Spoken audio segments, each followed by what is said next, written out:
దారి తెలియని బతుకు, ఆశ్రయం లేని జీవితం ఈ అభాగ్యుడి దీనస్థితి.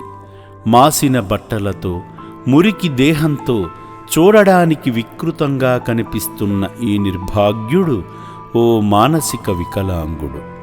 తనలో తాను మాట్లాడుకుంటూ దుర్భరమైన జీవితాన్ని అనుభవిస్తున్న ఈ అభాగ్యుడిని గుర్తించిన సిబ్బంది యాదాద్రి భువనగిరి జిల్లా చౌటుప్పల్లోని అమ్మా నాన్న అనాథ ఆశ్రమానికి చేర్చారు.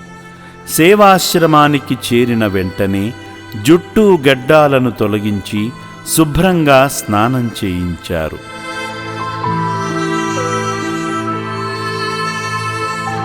చూశారు కదా, ఇలా రోడ్లపై పిచ్చివాళ్లలా తిరుగుతున్న ఎందరో అనాథులను చేరదీసి మామూలు మనుషులుగా చేసి వారి సొంత గూటికి చేర్చుతుంది అమ్మా నాన్న అనాథ ఆశ్రమం.